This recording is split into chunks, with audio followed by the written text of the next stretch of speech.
மழையில் நனைகிறேன் படத்தோட திரை விமர்சனத்தை தான் இணைய பதிவுல பார்க்க போறோம். எங்க பார்த்தாலும் அடிதடி ஆக்ஷன் படமா வந்துன்னு இருக்கு. குளிருக்கு இதமா தேநீர் அருந்துவது போல காதல் கதை கொண்ட ஒரு படத்தை பார்க்கலாம்னு மழையில் நனைகிறேன் படத்தோட போஸ்டரை பார்த்து நல்ல காதல் படத்துல நாமும் கொஞ்சம் நனையலாமேன்னு படம் பார்க்க தியேட்டருக்குள்ள நுழைஞ்சேன். பணக்கார வீட்டு பையன் ஜீவா செபாஸ்டின் எந்த வேலைக்கும் போகாம வேலைக்கு போகும் நண்பர்களோட சேர்ந்து ஊர் சுற்றுகிறார்.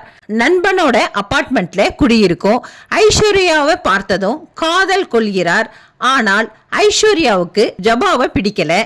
ஐஸ்வர்யாவோட தங்கைய ரவுடிகளிடமிருந்து காப்பாற்றி இன்னும் பல இம்ப்ரெஸ் வேலைகளை செய்து ஓரளவு ஐஸ்வர்யாவின் மனதில் இடம் பிடிக்கிறாரு. இருவரும் பைக்ல செல்லும் போது விபத்து ஏற்படுது. விபத்தில் இருந்து மீண்டு வந்து இருவரும் திருமணம் செய்து கொள்ள முடிவு செய்யறாங்க. ஆனா இருவரோட வீட்டிலும் எதிர்க்கிறாங்க. வீட்டை எதிர்த்து திருமணம் செய்து கொள்கிறார்கள்.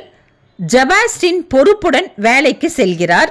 இந்த தம்பதியருக்கு ஒரு குழந்தை பிறக்கிறது. படத்தோட கதைய சொல்லாம இப்படி கல்யாணம் குழந்தைன்னு சொல்றியே, கதைய சொல்லுன்னு நீங்க கடுப்பாகி திட்டுறது கேக்குது. கதைன்னு ஒண்ணு இருந்தாதானே சொல்றதுக்கு. இருந்தாலும் சொல்றேன் கேளுங்க.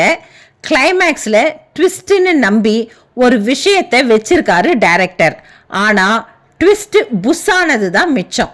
மதம் தாண்டி காதல் என்ற ரொம்ப பழைய வண்டியை ஓட்ட முயற்சி பண்ணி ஓட்ட தெரியாம ஓட்டி திரைக்கதையை பஞ்சராக்கி வச்சிருக்காரு டைரக்டர் சுரேஷ்குமார்.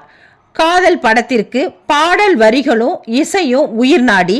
இந்த ரெண்டுமே இங்க மிஸ்ஸிங். இந்த படத்துல பாசிட்டிவா ஒரே விஷயம், ஹீரோ அமசன் பால், ஹீரோயின் ரெபேக்கா, இவங்க இருவரோட திரை கெமிஸ்ட்ரி தான். 1980களில் வர வேண்டிய கதை அம்சம் கொண்ட படத்தை 2024 தந்திருக்காரு டைரக்டர்.